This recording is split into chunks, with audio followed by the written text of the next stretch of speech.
Olá, boa tarde. Tudo bem? Com grande alegria e bom humor, damos início a mais essa terça-feira, já agradecendo a audiência de todos vocês que estão acompanhando pela Rádio Amigo Espírita, nos seus carros, aí no trânsito, nas suas casas, nos seus celulares. Muito obrigado pela companhia. Áudio que ficará gravado no SoundCloud também, onde um grande número de pessoas também acompanham os estudos pelo áudio. Muito obrigado por tudo isso, por esse prestígio, por essa companhia e outras fontes que já não dá para saber, de pessoas que acompanham também por aí, né? Estou dando risada aqui do chat que já começa fazendo piada do bom ar da semana passada. Boa tarde para o Cristiano Trench, a Ellen Maria, a Fernanda Dolce, a Adi Dias, a Maria Emília, a Estela Xavier, a Helenice Cardoso, o Tom Costa, a Janete Brasil, a Elizabeth Sartori, a Cássia Junqueira, a Janaína Bittencourt, o Clébio Melo, o Luiz Otávio dos Reis, Rafaela Monteiro, que vocês estão vendo de onde o pessoal é, Rosângela Vanciela, menos vocês da rádio, Sebastião Aparecido, sim, o Sebastião de Cornélio Procópio. O pessoal acha que o sobrenome já é de Cornélio Procópio. Olha só, é Sebastião Aparecido de Paula. Né? Ficamos vinculados à cidade, né? Legal isso aí. A Maura Alice Fernandes, a Silvia Carla Lima, a Maria Moser, William Neves, Maria Araújo, Valquíria Monteiro, Sérgio Teixeira, Débora São Paulo, capital, Cristina Assunção, Rita de Cássia, Maria Senoli, Rose Lili, Maria Teixeira, Socorro Pereira, Marilza Gonçalves, não sei se já falei, Thaís de Freitas, Thaís Teles, Leandro Marto, lembrando do Bom Ar, Bruno Reis também, sempre aqui, Márcio Lopes, Cláudia Rentroia,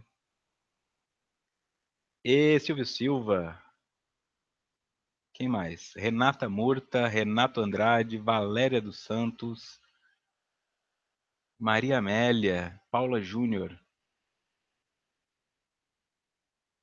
José Fernandes, Tereza Souza, Luciana Fonseca, Ludmila Neves, Marlene Berdusco, Carol Souza, Tassi Miranda, Pierre Cabral, Regilane Seregato, Dilara Almeida, Álvaro Reis, Maristela Ferreira, Eliane Botazo. Quanta gente, quanta alegria. Maria Luísa Santos, Cássia Zaparoli, Cristiano Moura. Faz tempo que começou, tá falando aqui. 5 minutos que eu reservo para dar o boa noite. Wiverton Muniz, Adivani dos Santos, Lucimar Silva, olha só como cresceu, Alex Garcia, Corretor Bonfim, Fernanda Freitas e Maria Fátima. Lembrando que eu falo os nomes e a Luciane Rossetti. Luciane Rossetti. Porque algumas pessoas, assim, deixa eu só explicar isso, algumas pessoas me enviam mensagem na página, elas dizem assim, nós estamos aqui no estudo 74.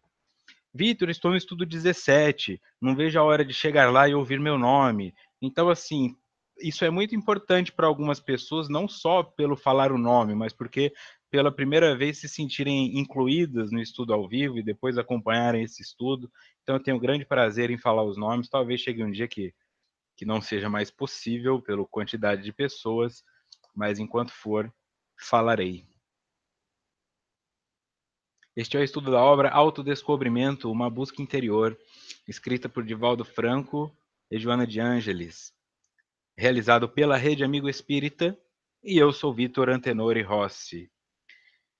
Certo? Miriam Teles, Norival Canível. É, isso aí, ó. O corretor está no 40, o Bonfim. Tá bom? Este é o encontro de número 74. Estamos começando o capítulo 8.3, Desconhecimento de si mesmo, parte 1. Vamos lá. Quando começa na parte 1 é mais fácil porque não tem que fazer vinculação. Tá.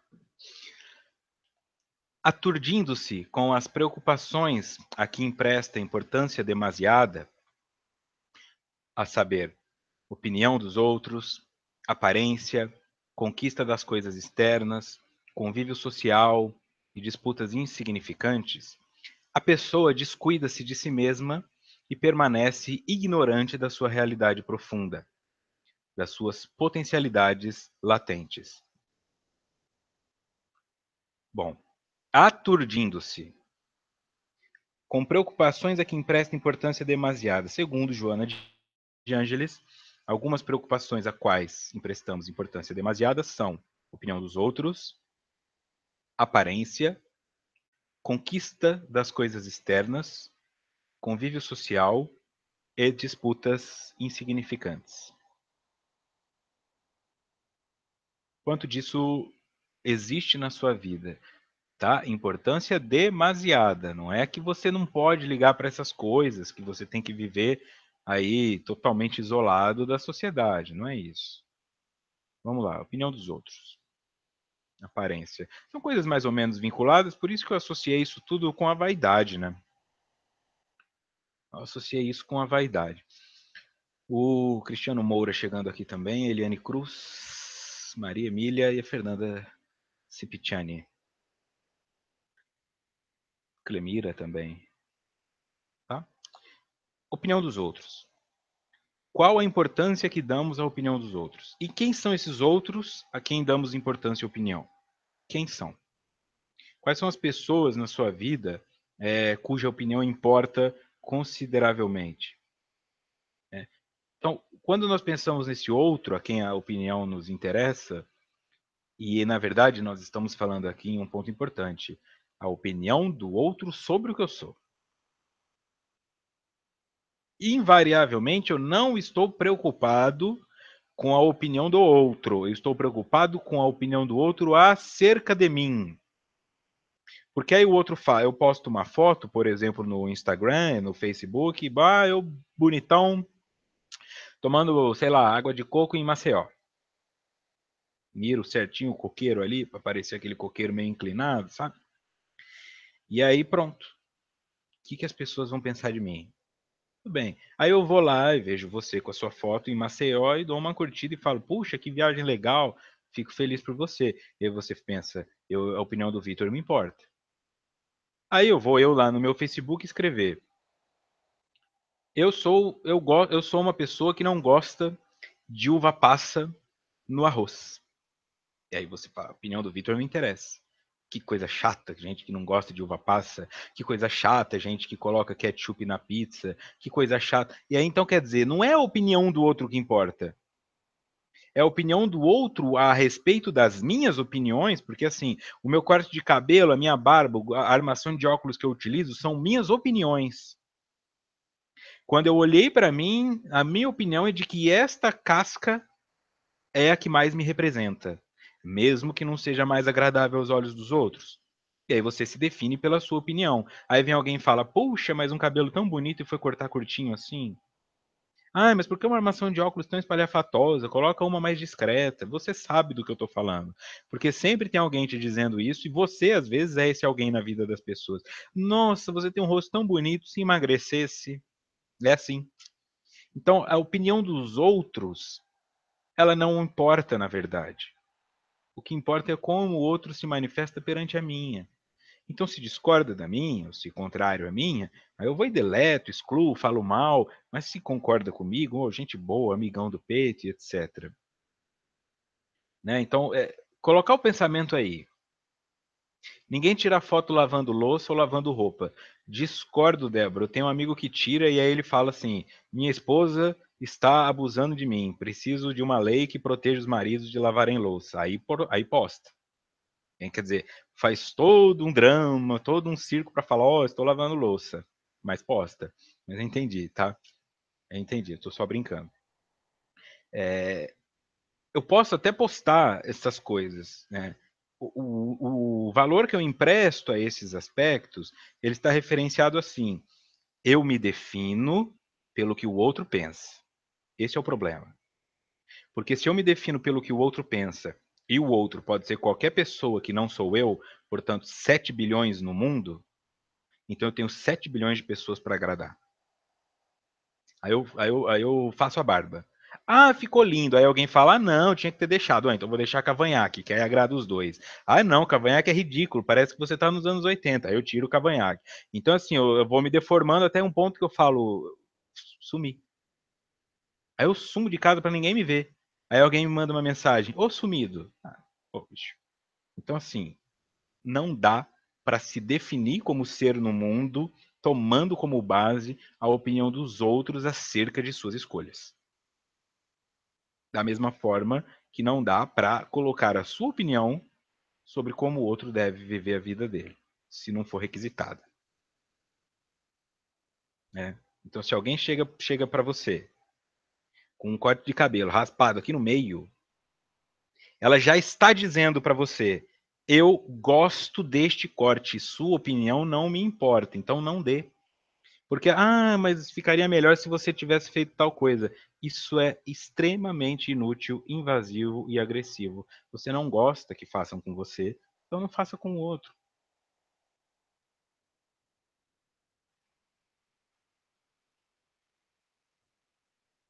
A Carol perguntando: Vitor, você é tão bonito, por que não tira a barba? Acho que eu vou tirar a Carol do chat aqui, que fica mais fácil, então. É, mais fácil. É, entendi. Tá cheio de kkk aqui. É brincadeira. Mas é isso. Né? Porque esse movimento pode parecer superficial, mas ele é pesado. Nós vamos caminhando com dificuldade no mundo, porque você muda a sua roupa e sai com vergonha. Você vai para o seu trabalho e vai ressabiado. O que, que vão pensar? Será que vão me aceitar? Será que eu posso? Então fica assim. Isso dificulta. Agora calcula isso em se tratando de espírito.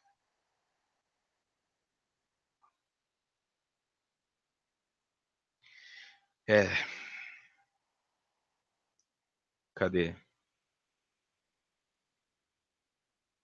A opinião dos outros nos afasta. Quero me libertar da opinião alheia sobre meus cabelos brancos. Difícil assumi-los. É, Débora fala. É, na verdade, é a sua opinião que conta, né? Porque é você que não gosta deles. Então, não é com a opinião do outro que nós lutamos. É isso que eu quero dizer aqui. É, sou eu. Quando eu estou convicto, eu não estou nem aí. Eu saio com piercing, eu saio com moicano, eu saio com o cabelo todo certinho, eu saio com gel, eu saio com laque, se eu quiser. É, eu saio metade roxo, metade azul, ou eu saio normal. Eu não me importo. Eu saio com o cabelo cacheado, eu saio com o cabelo armado, alisado. Quando eu definir que aquilo é o melhor para mim, eu aceito. Se eu não aceito, eu faço algo a respeito. É uma escravidão mesmo, Luciano. Uma escravidão.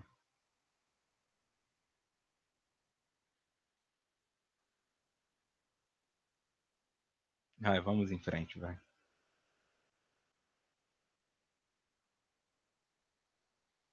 Aí, falando em branco, o Márcio Lopes pede para eu pintar de branco e usar gorro de Papai Noel.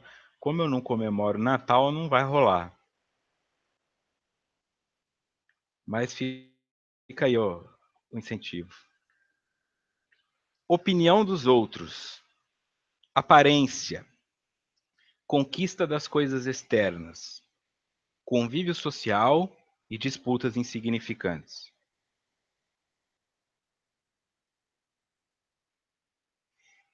Conquista das coisas externas. Então, assim, essa é uma reflexão, estou insistindo aqui, porque isso aqui é a base da compreensão que caminharemos hoje. Já começando aqui. Nota do expositor, o artigo intitulado Tome Cuidado com a Vaidade, disponível no Momento Espírita, né? momento.com.br. Os autores são a equipe de redação do Momento Espírita, ninguém assinou individualmente. Achei sensacional. Vamos lá, então. São 2 slides, se não me engano. A vaidade manifesta-se sob muitas formas. Está presente na vontade de dizer sempre a última palavra. Por relevante que seja o argumento do outro, o vaidoso não consegue dar-lhe o devido valor. Imagina que, se o fizer, diminuirá seu próprio brilho. O vaidoso tem dificuldade em admitir quando erra, mesmo sendo isso evidente. Ele não consegue perceber a grandeza que existe em admitir um equívoco, que é mais louvável retificar o próprio caminho do que persistir no erro. A vaidade também dificulta o processo de perdoar. O vaidoso considera muito importante a própria personalidade. Por conta disso, todas as ofensas que lhe são dirigidas são gravíssimas. Já os prejuízos que causa aos outros são sempre pequenos. Afinal, considera o próximo invariavelmente mais insignificante do que ele próprio. A criatura cometida de vaidade dá-se uma importância desmedida. Imagina que os outros gastam horas refletindo sobre seus feitos. Por conta disso, sente-se compelida a parecer cada vez mais evidente. Como todo vício moral, a vaidade impede uma apreciação precisa da realidade. Quem porta esse defeito não percebe que apenas se complica ao cultivá-lo, que seria muito mais feliz ao viver com simplicidade, que ninguém se preocupa com a sua pessoa e com sua pretensa importância. Deliciosamente arrancando o band-aid de uma vez só. Eu não gostaria de saber quem escreveu esse texto, apesar de ser irrelevante para eles, senão eles teriam assinado, mas fica aqui os meus parabéns, porque essa definição é cirurgicamente precisa. O texto é bem mais extenso que isso, eu apenas recortei 2 partes, tá? Quem quiser entrar em contato, tá aí a referência. Dá para estudar por aqui, né? Porque aqui, voltando em Joana, ó, importância demasiada que damos à opinião dos outros, aparência, conquista das coisas externas, convívio social e disputas insignificantes, ou seja, vaidade.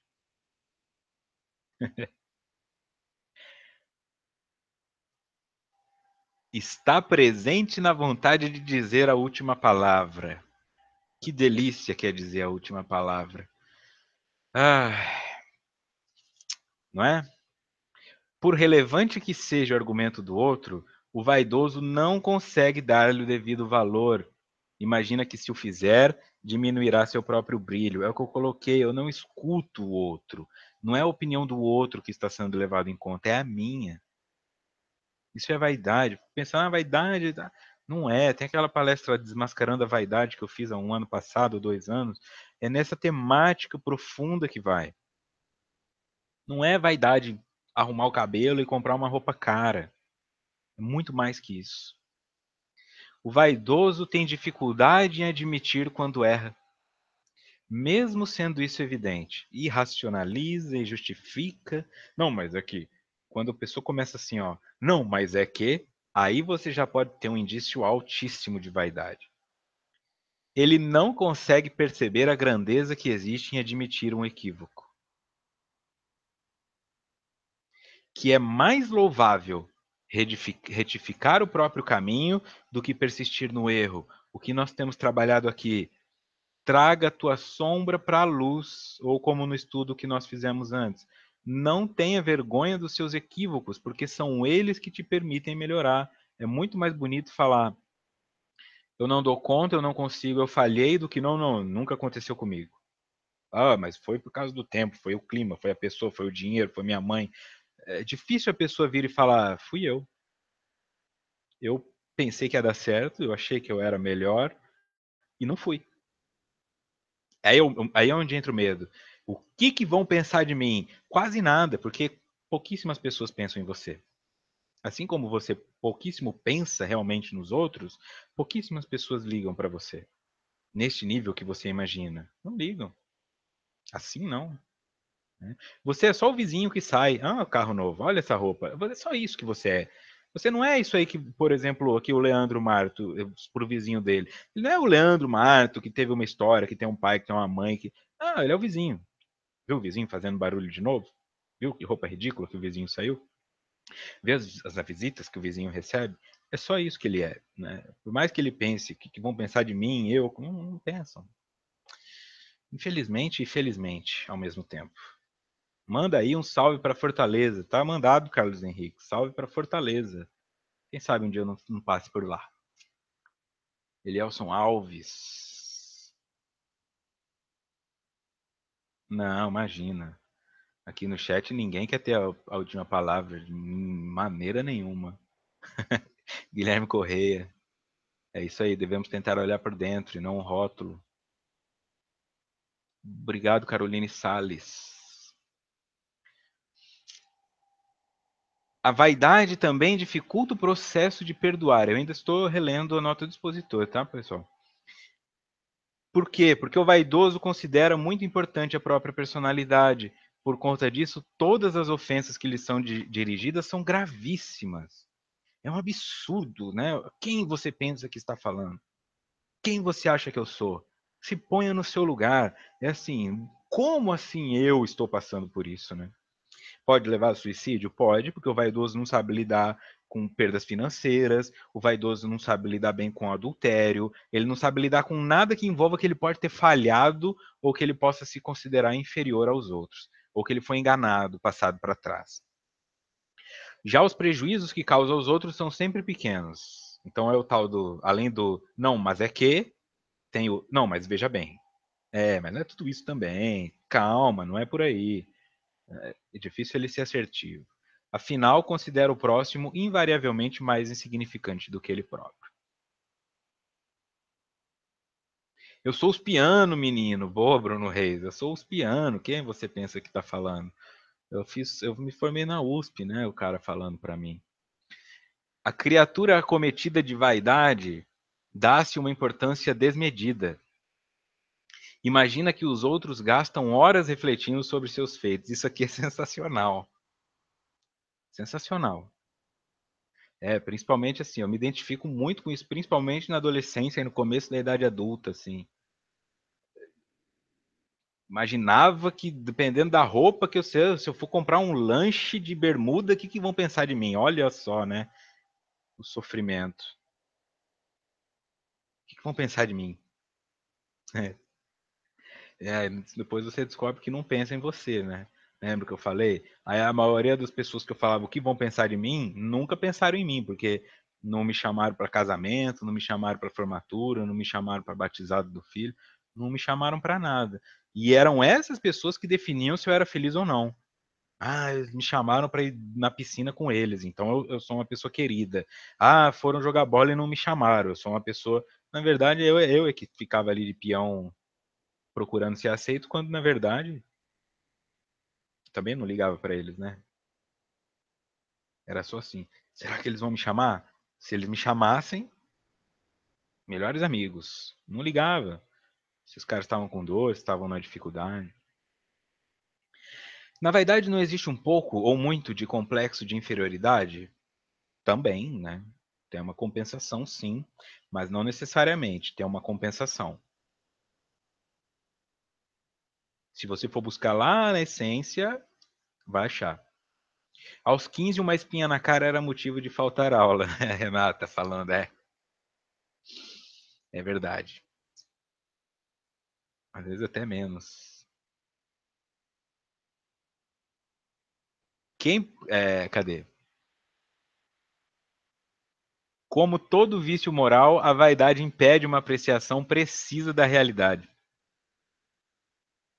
Quem porta esse defeito não percebe que apenas se complica ao cultivá-lo, que seria muito mais feliz viver com simplicidade, que ninguém se preocupa muito com a sua pessoa e com sua pretensa importância. Ninguém. Ah, mas minha mãe me ama. Ela te ama, mas ela gosta mais dela. Não, mas minha esposa pensa em mim o dia inteiro. Pensa, mas pensa também no casamento, pensa nos filhos, pensa nela. Não é tanto quanto nós pensamos, tá? Não é para esse texto ficar, então quer dizer, ninguém liga para mim. Pessoas ligam para você, mas não tanto quanto você imagina. Isso é bom, tá? Não é para te punir. É para você falar, eu sou livre então para ir comprar lanche de bermuda? Vai. Não vai de cueca, porque aí é tentado ao pudor. Mas de bermuda pode ir. Chegando agora o Emerson Tenório. Muito bom, é isso aí. Tem pontos vaidosos. Eu não sou ou não sou vaidoso. A vaidade ela é uma coisa assim, fluida, né? Então eu tenho que identificar o quanto eu sou em cada aspecto e aí eu vou me trabalhando, né? Sem pesar. Fernando Araújo.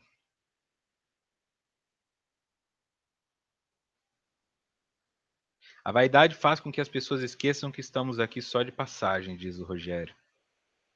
É, então, é aprisionamento. Eu estou na Terra, eu sou humano, eu sou gordo, eu sou magro, eu estou usando a roupa certa, eu estou com o cabelo certo, e aí desencarna, o que que sobra? Sobra lá o fantasminha, né? Um princípio etéreo, não material, que se manifesta perispiritualmente com a forma anterior que teve na encarnação, mas que em essência não tem cabelo, não tem barba, não tem tecido adiposo nem nada.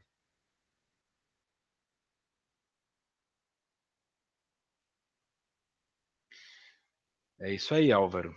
O Álvaro gostou do chat. Tá, não sou vaidosa, mas quero um oi do Vitor. Tá bom, Lourdes? Lourdes Buraski. Oi, Lourdes Buraski. Se estou alimentando a sua vaidade ou não, mas um oi nunca se nega, né? Vamos em frente. Agora em Joana. Considerando, com uma ótica pessimista, que apenas a sua é uma existência trabalhosa e difícil, perde os parâmetros do equilíbrio para uma análise correta sobre os acontecimentos, descambando no abismo da autocompaixão, das depressões, da infelicidade. Vejam só, quando eu considero, isso segundo ela é uma ótica pessimista, que apenas a minha é uma existência trabalhosa e difícil. Eu perco os parâmetros do equilíbrio para uma análise correta sobre os acontecimentos. Voltando no slide anterior, né, porque se voltou é anterior, como todo vício moral, a vaidade impede uma apreciação precisa da realidade. É isso aqui.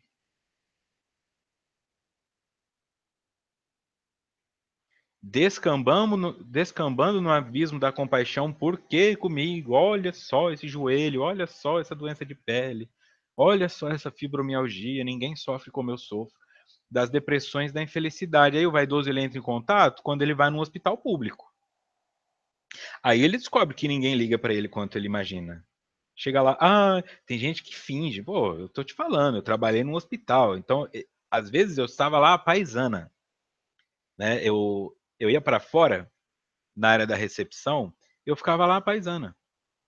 E aí tinha alguns, inclusive funcionários do hospital, que quando estavam no telefone, né, então falava assim pro filho, filho, vem aqui, agora tá um pouco vazio, mas chega fingindo que tá com muita dor, porque aí dá para te colocar para dentro. É desse jeito.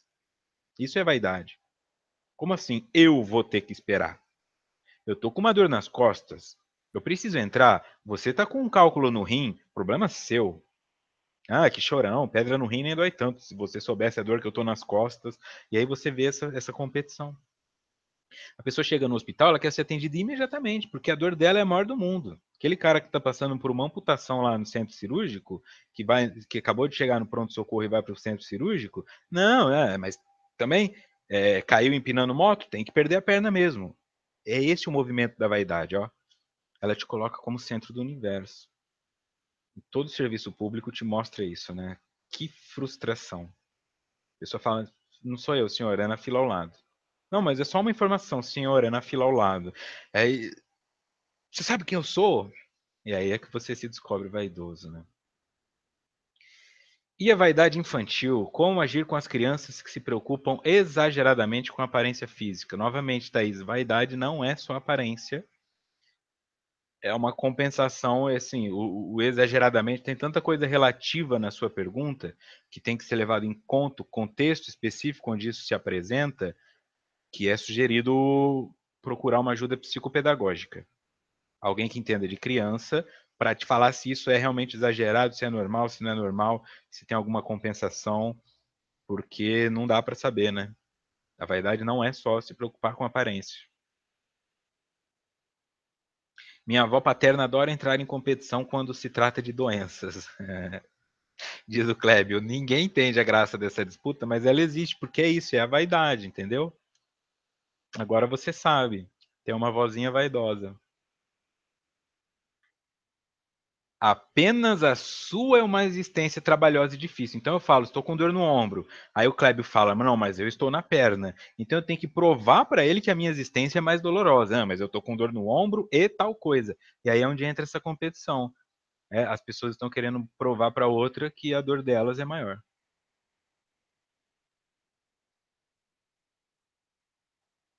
A Daniela diz que trabalha na farmácia do SUS e vê isso o tempo todo. Cada um que chega querendo ser atendido imediatamente e esquece que em uma farmácia todos estão doentes de alguma forma. Quem trabalha com saúde vai entender isso com muito mais clareza. E quem já ficou doente também. Autocompaixão. Seguindo, a sua autoestima esmaece, vaticinando a ruína da jornada e não se esforçando para reverter a ordem dos pensamentos derrotistas, que vitaliza durante os largos períodos de ócio físico e mental. Glossário vaticinar, predizer, anunciar acontecimentos futuros, adivinhar. A sua autoestima esmaece. Para de cuidar de si mesmo, se abandona, vai se colocando para baixo, vaticinando a ruína da jornada, né? Prevendo o caos que se instaurará e não se esforçando para reverter a ordem dos pensamentos derrotistas. Quer saber? Para que eu vou me cuidar se ninguém liga para mim? Para que eu vou fazer o bem se as coisas dão errado? Eu já prevejo, eu vaticino. Eu esqueço a causa e efeito. Né? Eu sou tão vaidoso que eu acho que eu estou acima da causa e efeito. Causa e efeito para mim não funciona. Faço coisa boa, só colho fruto ruim. Eu fui para academia para cuidar do meu corpo, tive uma hérnia de disco. Então a causa e efeito não funciona para mim. Se eu tivesse ficado em casa, não tinha hérnia de disco. É assim que vai pensando. Quando se dá conta, está tomado por esse pensamento. Né?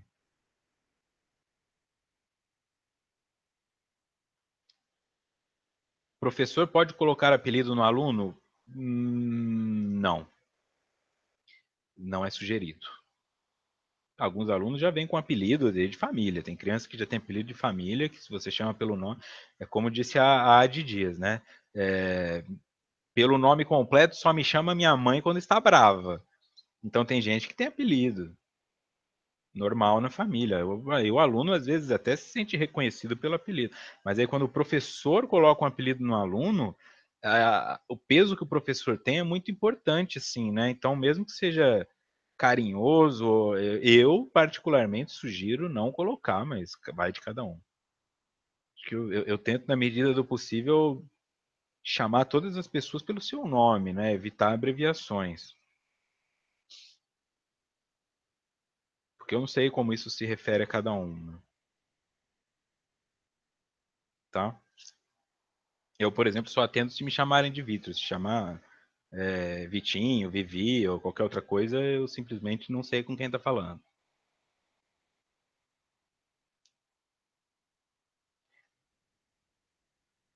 Que mais? Não podemos confundir vaidade com autoestima, diz a Eliane Cruz, legal também. Naquela palestra Desmascarando a Vaidade, eu também faço essa diferenciação entre autoestima, vaidade. Quem puder dar uma olhada que não viu ainda, tá no YouTube. Ok? Não se esforçando para reverter a ordem dos pensamentos derrotistas, porque já se deixou vencer por eles, que vitaliza durante os largos períodos de ócio físico e mental. Oficina, cabeça vazia, oficina do diabo. Então, como eu vou ficando cada vez mais descrente de que existe uma lei, que eu estou acima da lei e que o meu sofrimento é maior que os outros, eu vou me desmotivando de conviver com as pessoas e de fazer coisas. Eu vou ficando cada vez mais sozinho. E ficando sozinho e ficando no ócio, eu alimento esses pensamentos e isso vira um ciclo vicioso.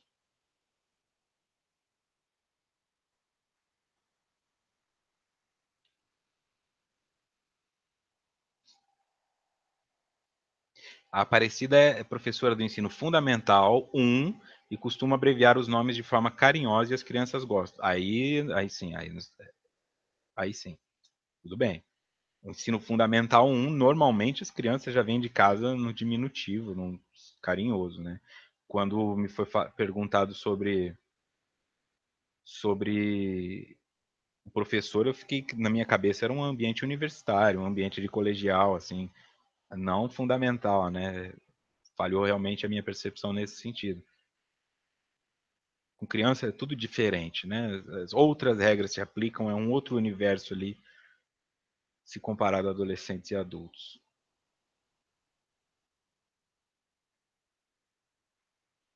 Seguindo Joana.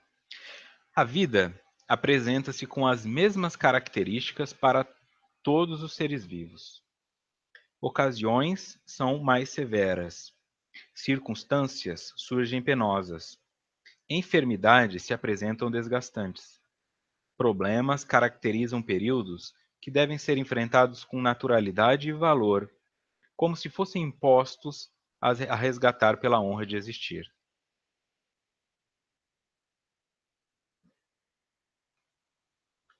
A vida se apresenta igual em sentido de características para todos. Ocasiões são mais severas para todos. Circunstâncias surgem penosas para todos. Enfermidades se apresentam desgastantes para todos. Problemas caracterizam períodos que devem ser enfrentados com naturalidade e valor, como se fossem impostos a resgatar pela honra de existir. É o sacro ofício, né? É o que você dá em troca. Ah, eu não quero. Então é como se eu falasse assim, sabe aquele filho que fala, papai, eu quero um cachorrinho? E aí o pai fala, você vai dar banho? Você vai limpar a sujeira? Você vai cuidar? Você vai levar para passear? E aí a criança fala, vou. Dura um mês. Aí acumula, o quintal fica aquele campo minado. O cachorro fica com a água, já tem dengue na água do cachorro. E aí alguém fala, não, mas você prometeu. Então, esse discurso que o espírito às vezes faz também na hora de tomar o corpo físico. Ô, eu chego lá, ô Bruno, tô pronto para encarnar. Tá mesmo? Tô. Quero ir com uma responsabilidade X, né? Quero ser enfermeiro e quero cuidar da ala de queimados. Tem certeza? Você vai cuidar bem deles? Você não vai ter nojo? Você vai saber lidar com criança que está deformada por queimadura? Vou. Aí chega na hora, não consegue. Aí alguém tem que fazer. Então, essa é a responsabilidade. Tá? Quando eu assumo um corpo físico, quando eu assumo uma encarnação, quando eu assumo uma tarefa, ela é minha. Não posso terceirizar. Eu tenho que fazê-la. Mas aí nós nos esquecemos e vamos abandonando. Não, mas essa doença não estava no plano. Quer dizer, o corpo físico que eu tenho que cuidar é este aqui.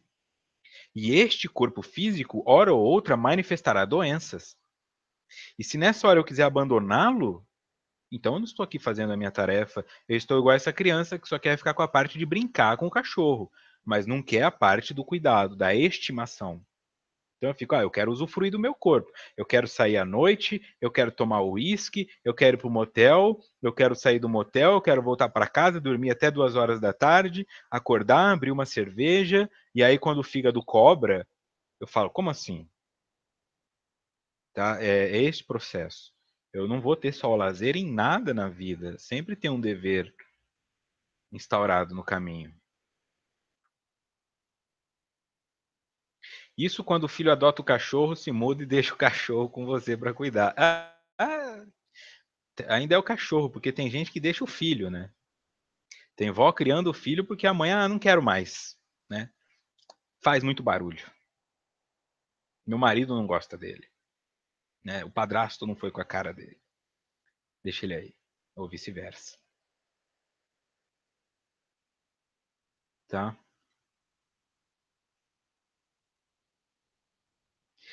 Precisamos tomar responsabilidade. Isso é árduo, mas necessário, diz a Juliana Amaral.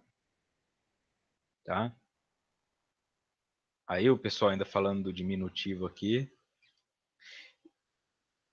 A melhor chance de nos descobrirmos é sempre tentativa e erro? Pergunta o Bruno.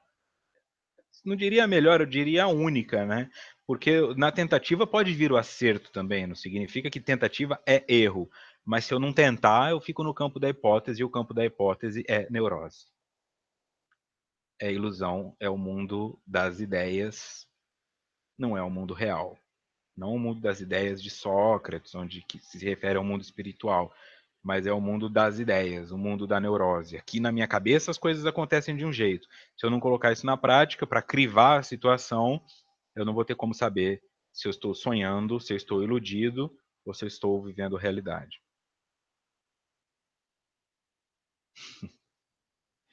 Ai, ai.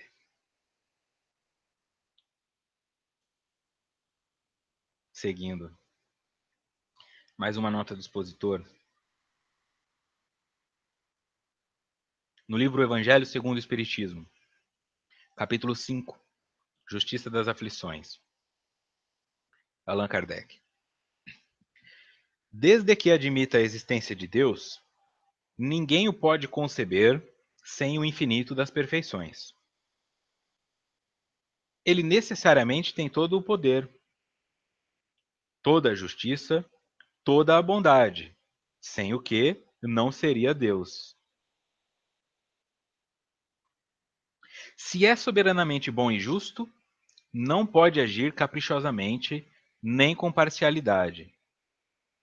Logo, as vicissitudes da vida derivam de uma causa, e, pois que Deus é justo, justa há de ser essa causa. Desde que admita a existência de Deus. Então ele não está dizendo assim, você tem que aceitar porque Deus existe. Não. Você não é obrigado a aceitar a existência de Deus, você não é obrigado a compactuar com religião nenhuma. Mas, se você se diz deísta, ou você é deísta, ou você não é deísta. É isso que está sendo colocado aqui. Bom, então a partir do momento que sai da minha boca, eu acredito em Deus, esta é a responsabilidade que eu tenho, segundo foi trazido no Evangelho. Não poderei concebê-lo sem o infinito das perfeições. Ele necessariamente tem todo o poder, toda a justiça, toda a bondade, sem o que não seria Deus. Então, o que pode estar me punindo na imagem que eu tenho de Deus? O Deus que você concebe é falho. O Deus que você concebe é punitivo, é vingativo, é manipulador. Faça o que eu quero e eu vou te amar. Vá contra mim e eu não gosto de você e te abandonarei. Isso não é Deus. Isso somos nós. Isso é o que nós fazemos com os nossos filhos, namoradas e amigos. Isso é o que a vaidade nos movimenta no mundo. Tá? Quando fazemos. Então, eu não posso projetar isso em Deus. Então, Deus o que é? Perfeição. É um cara? Não, é uma perfeição. Uma energia, um campo contínuo, impossível de ser mensurado pelos nossos recursos atuais. Ele falha? Não pode, senão não é Deus. Tá? A natureza não falha. Não precisa ficar pensando, mas como eu posso conceber um homem, um ser que nunca falha? É só olhar para a natureza. A natureza é material e não falha. Não falha. Você nunca viu chover sem nuvem carregada no céu. Nunca viu. Você nunca viu cair um raio sem nuvem. Você nunca viu um rio acordar e correr no sentido oposto para cima. A gravidade funciona o tempo todo, pode ter alteração em proximidade com um buraco negro, pode ter mudanças fora, mas nós estamos falando daqui de dentro do planeta Terra. A natureza do planeta Terra funciona perfeitamente e em momento algum produz milagres. Se a natureza pode, calcula o que a criou. Então essas manifestações é que nós precisamos enxergar. A natureza não falha. Então, se eu concebo, sim, tudo é Deus. Tudo é Deus se eu concebo que é Deus. Então este é o ponto. Bom, então eu acredito que ele não pode falhar, eu acredito que ele não precisa aprender, eu acredito que ele não é esta visão progressista humana que eu tenho de mundo, que ele é algo que me escapa à compreensão. Porque se me coubesse a compreensão, eu estaria em igual par ou acima dele e automaticamente deixaria de ser Deus. Só pode ser Deus dentro desta visão aquilo que me contém. Se eu contenho e posso delimitar, não é Deus. Compreende? Então, nós não estamos falando aqui do homem de barba. Nunca estaremos falando aqui do homem de barba. Estamos falando do conceito filosófico do que é Deus. Tudo bem. A partir deste princípio que eu acredito que Deus é isto, se ele é soberanamente bom e justo, voltando aqui no Evangelho, não pode agir caprichosamente nem com parcialidade. Nunca. Logo, as vicissitudes da vida derivam de uma causa. E, pois que Deus é justo, justa há de ser essa causa, seja o que for. Inclusive, por mais doloroso que seja, como estávamos conversando, um estupro, uma pedofilia, uma tortura, uma injustiça, um cara que fica 20 anos preso porque foi confundido. Tudo isso tem uma causa. Todos os fenômenos que acontecem no universo têm uma causa, e esta causa precisa ser justa. Não importa o quanto ela pareça injusta.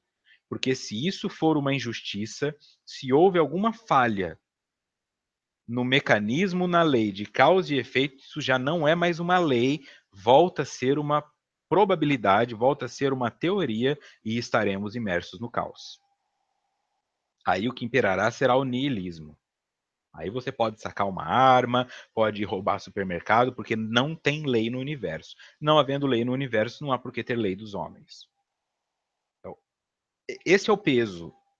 Esse é o peso filosófico de se dizer deísta. Abrir a boca para falar eu acredito em Deus é esta compreensão toda que você está inserindo no seu discurso. Eu acredito que se colocarem uma arma na minha cabeça e levarem meu carro, houve uma causa justa para que isso acontecesse. É doloroso, é difícil, mas é este o momento em que você se define deísta ou não.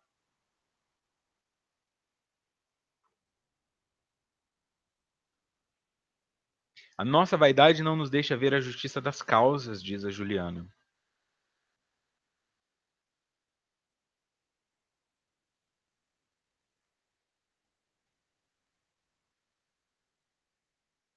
É,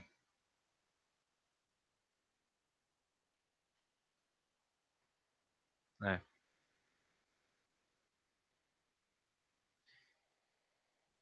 Pesado isso, diz a Maria Emília. Não é pesado, é leve, porque te dá uma segurança plena de que não vai haver caos. Não este. Não é pesado. É profundo e extremamente libertador.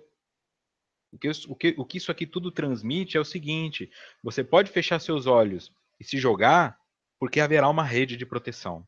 Sempre, invariavelmente. Tudo que você plantar, você vai colher. Sem exceção. Então, tudo que você está colhendo, você plantou. Não houve acidente, não houve remessa errada. Isso é libertador. Libertador. Porque eu não fico mais refém do acaso e eu não fico mais refém do medo. Eu fico seguro de que eu sou o único responsável pelos meus prazeres e pelas minhas dores. Isso é libertador e maravilhoso. Porque quem está agindo por trás só está agindo por amor. Não tem interesse nenhum. Até que ponto as lutas pelas injustiças sociais são válidas? Novamente, o Hugo pergunta aqui. É o relativo. O que é injustiça e o que é social? E o que é luta? Não dá para saber. Eu botar fogo num lugar? Eu matar por causa disso? Isso é luta? Eu ficar parado numa avenida? É luta? Eu fazer um textão no Facebook? É luta? O que é luta? E o que é injustiça social?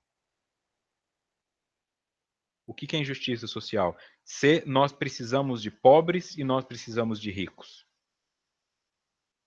Então, se aquele indivíduo está lá passando por uma situação difícil de pobreza, enquanto o outro está na riqueza usufruindo de tudo, em que momento eu vou permitir que a lei ocorra? Então vamos supor, eu fico olhando para o indivíduo que está rico, o cara só fica aí tomando champanhe caro, saindo com modelo famosa, não faz nada pela sociedade, esse cara não merece o que ele tem. Aí tudo bem, a justiça se faz, na próxima encarnação ele vem pobre, sem condições de fazer dinheiro, porque ele tem que aprender os valores da pobreza. Aí eu acho uma injustiça. Olha, esse cara não tem nada, coitado dele, ele merece ter mais. Então, em que momento essa dívida será paga? Em que momento eu vou deixar o rico que abusou do poder pagar a pobreza? Em que momento eu vou deixar o pobre que aprendeu com a pobreza usufruir da riqueza? Tem que acontecer. São os processos naturais. Ou tudo tem uma causa justa, ou tudo é injusto. Então, injustiça social, ela é o ponto que eu tenho. Eu não tenho que ajudar todo mundo a ser rico ou fazer todo mundo ser pobre. Porque se todo mundo for rico, ninguém vai querer catar o lixo. E se todo mundo for pobre, ninguém vai saber montar uma rede de computador. Ninguém vai saber operar um cérebro. Porque diz respeito a os cargos que nós vamos assumindo. Só que o neurocirurgião hoje, ele pode ser o marceneiro amanhã, ele pode ser o catador de lixo amanhã, e quem vai definir se isso é bom ou ruim é a vaidade que ele tem. Porque se você não tem o apego à vaidade, qual que é a função que te foi dada no mundo? Eu sou o cara que tem que levantar às 4 da manhã e pegar 3 conduções para chegar num trabalho que paga R$ 900, então eu vou fazer isso com honra desse. Se conseguir me melhorar, farei isso com honra desse. E da forma mais honesta possível. Porque neste momento tem alguém passando por cima de mim de helicóptero.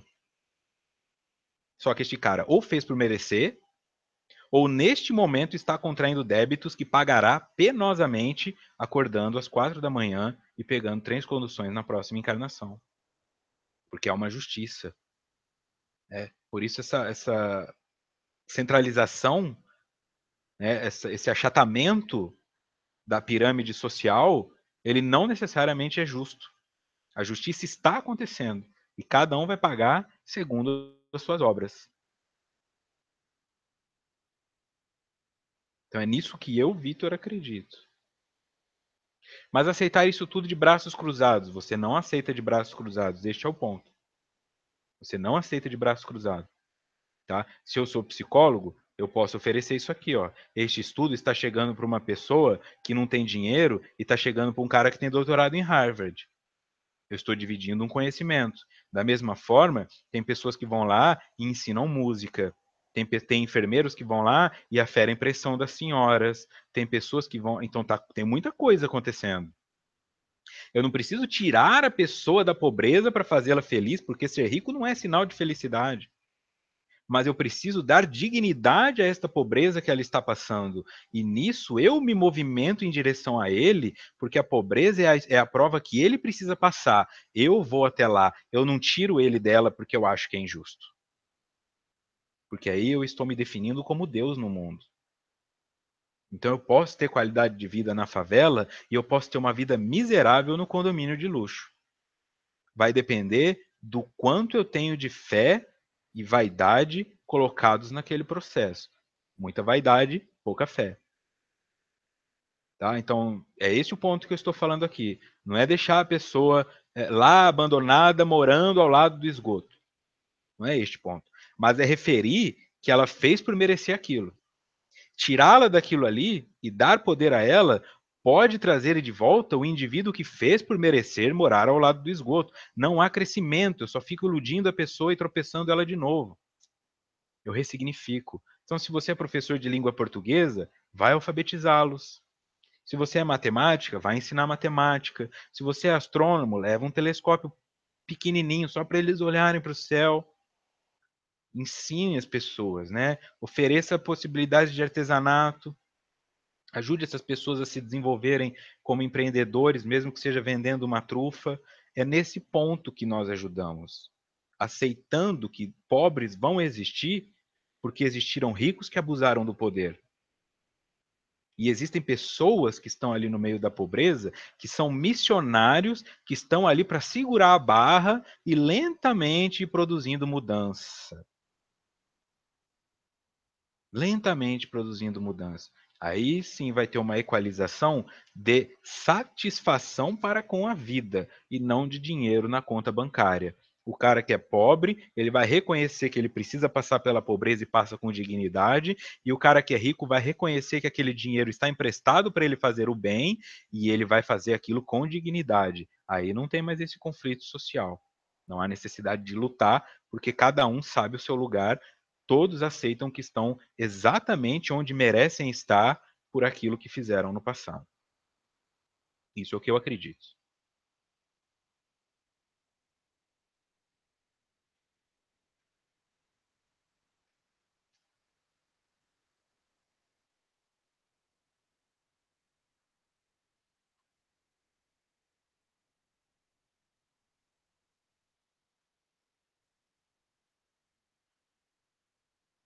Tá bom? Seguindo em Joana. Excetuando-se as conjunturas expiatórias da miséria socioeconômica, das enfermidades congênitas e degenerativas, dos comprometimentos físicos, mentais e morais decorrentes das reencarnações repletas de loucura, os acontecimentos aflitivos fazem-se experiências iluminativas para o crescimento interior. Vê? Excetuando-se as conjunturas expiatórias da miséria socioeconômica, pessoas que são pobres por expiação, porque foram ricos que pisaram na cabeça das pessoas, e elas precisam passar pela pobreza. Salvá-las disso, na verdade, é atrasar o seu crescimento. Então, como eu disse, qualidade de vida é diferente de resgate. Vou resgatá-lo da justiça divina. Não há porquê, porque a justiça divina é amor. Não resgate ninguém da justiça divina.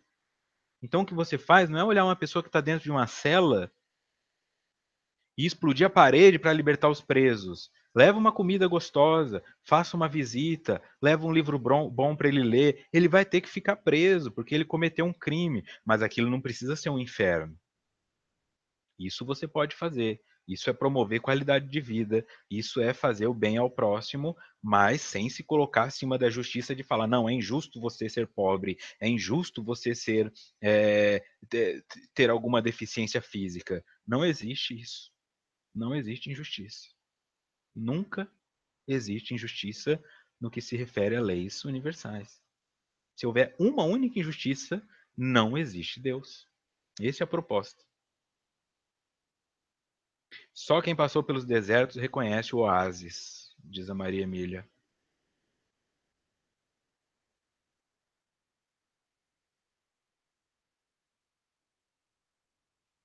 É. A paz reside, em certo grau, na simplicidade, diz o Clébio. Então, existem expiações que são de miséria socioeconômica, de enfermidade congênita e degenerativa, de comprometimento físico, mental e moral. E por que as pessoas estão vivendo estes desconfortos? Porque em reencarnações anteriores foram repletas de loucura. E agora, estes acontecimentos aflitivos, com exceção destes quadros, fazem-se experiências iluminativas para o crescimento interior. Não tem como tirar. O que é estar na loucura? É isso que eu disse, é se sentir Deus.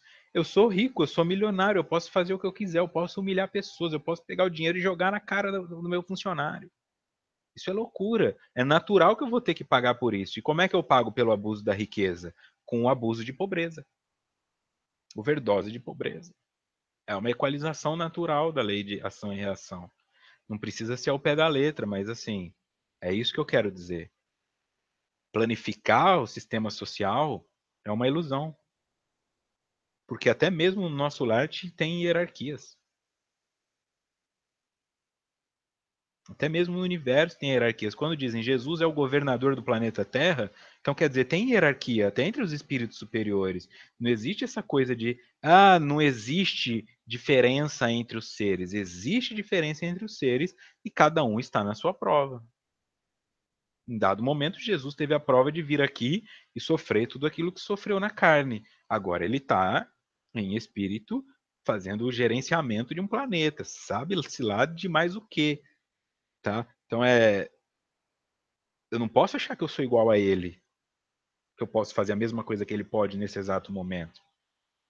Então tem algumas pessoas que não podem ser ricas agora, e tem algumas pessoas que não podem ser pobres agora. Tem o tempo certo para tudo. E doentes, e saudáveis, e tudo mais que você quiser aplicar. Justiça é justiça em tudo. Continuando.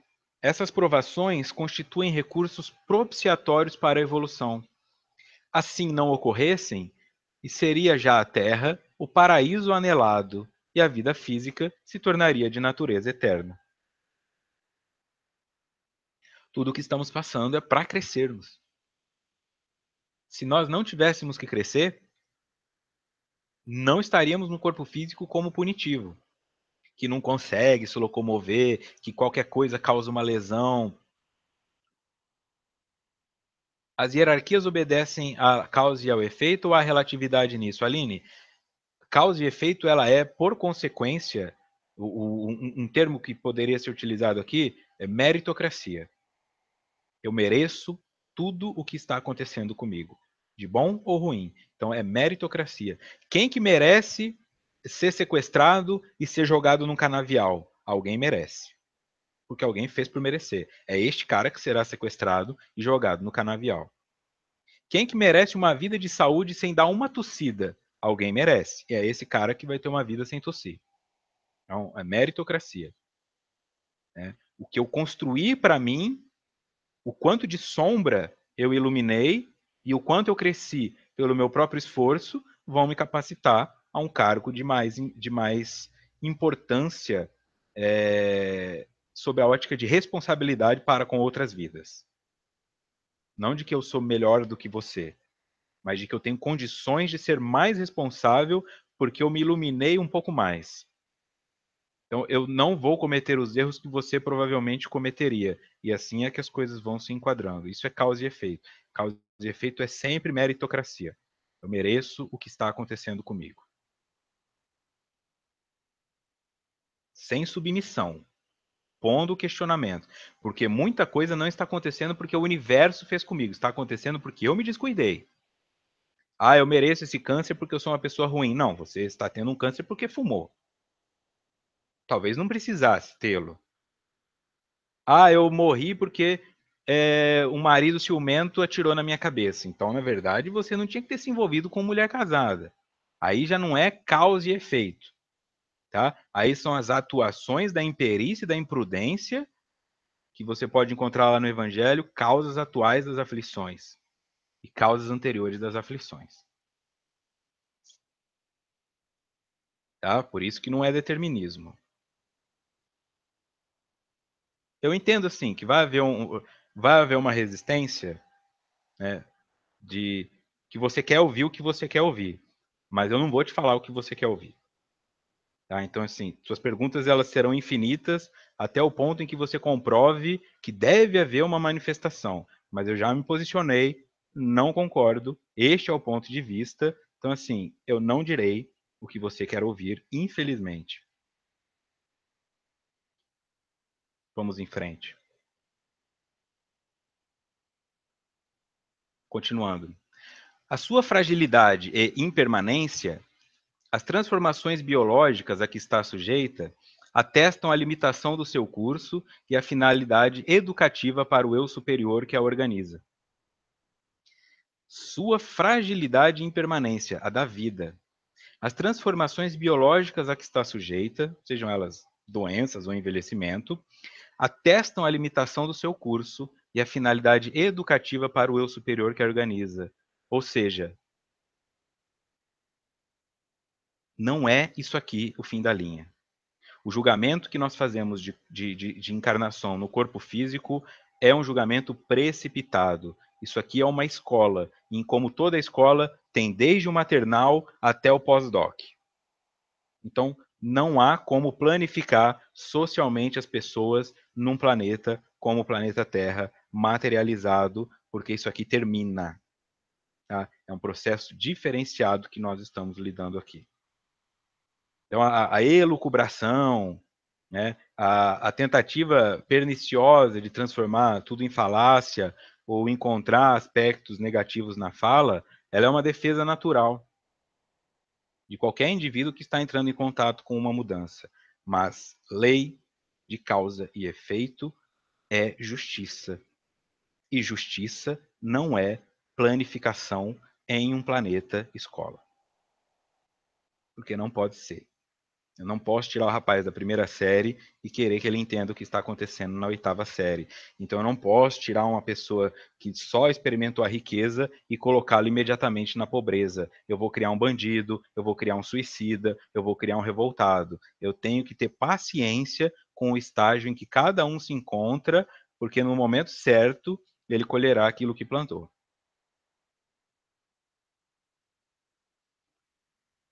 E para fechar, nota do expositor. Na Revista Espírita de maio de 1858, houve uma comunicação de Mozart. 3 perguntas foram feitas, e estas foram as 3 respostas. Pergunta 18. Nada leva a alma consigo daqui de baixo? Resposta. Nada além da lembrança das boas obras, o pesar de suas faltas e o desejo de passar a um mundo melhor. Pergunta 19. Abarca ela, num relance retrospectivo, o conjunto de sua vida passada? Sim, para servir a sua vida futura. Pergunta 20. Ela entrevê o objetivo da vida terrena e o seu significado? O sentido desta vida, assim como a importância do destino que aqui se cumpre, em relação à vida futura? Resposta: sim, ela compreende a necessidade de depuração para chegar ao infinito. Quer purificar-se para atingir os mundos bem-aventurados. Sou feliz, mas ainda não me encontro nos mundos onde se desfruta a visão de Deus. É isso, segundo ele. O que nós levamos após a transição para o desencarne? Nada além da lembrança das boas obras, o pesar de suas faltas e o desejo de passar a um mundo melhor, ou seja, nada do que conquistamos, mas tudo aquilo que fizemos. Abarca ela num relance retrospectivo o conjunto de sua vida passada? Sim, para servir a vida futura, porque precisa se lembrar dos acertos e dos erros para que evolua. Caso contrário, estaríamos sempre na estaca zero. Então, nós precisamos que as experiências anteriores sejam lembradas. Se elas não são conscientemente lembradas, são trazidas em arquétipos complexos, traumas, catexias e qualquer outra coisa. Também em sentidos positivos, não só negativos. E por fim, qual seria então o significado desta vida, da vida terrena? Qual o objetivo? Necessidade de depuração para chegar ao infinito. Quer purificar-se para atingir os mundos bem-aventurados. Sou feliz, mas ainda não me encontro nos mundos onde se desfruta a visão de Deus. Então, não é isso aqui. Não é o planeta Terra que vai se transformar. É muito além disso. Nós estamos falando de um universo incomensurável. Para nós pensarmos que se trata de rico e pobre, de negro e branco, essas lutas elas vão desaparecer quando nós nos conectarmos com o espírito. Você vai passar por dificuldades, é parte da sua prova. Eu vou te fazer passar isso da melhor forma possível, mas não vou te impedir de passar. Porque não sou eu quem decido quem tem que sofrer e quem tem que ter prazer. Não sou eu quem decido quem tem que ser rico e quem tem que ser pobre. Não sou eu que posso apontar o dedo. Eu posso trabalhar pelos meus valores, pelos meus ideais, sejam eles quais forem, mas em uma visão de qualidade de vida. Nunca de movimentar as peças do tabuleiro me achando o melhor jogador de xadrez que existe no mundo. Porque eu corro o risco de tirar as pessoas de seus devidos lugares e atrasar a evolução delas. Além de atrasar a minha. Tá bom? Meu reino não é deste mundo. É isso. Bom, assim que é bom mesmo. Mas, próximo encontro no dia 15, Desconhecimento de Si Mesmo, parte 2. Agradeço a todos que participaram, lembrando que trata-se de um estudo, então, como eu coloquei no estudo anterior, se todo mundo ficar em cima do muro, o muro cai, então qualquer movimento no sentido de tentar deturpar a fala ou trazer um sentido de polêmica conservadora será combatido sempre, porque o objetivo aqui é progredir e não ficar defendendo velhas ideias, né, por elucubrações e falácias que já estão ultrapassadas, tá bom? Muito obrigado a todos vocês da Rádio Amigo Espírita, à Rede Amigo Espírita pelo espaço, a vocês do SoundCloud, vocês que contribuíram aqui, muita coisa, muita informação. Nos vemos então na semana que vem. É uma ótima semana de reflexão, um bom fim de semana e muita paz.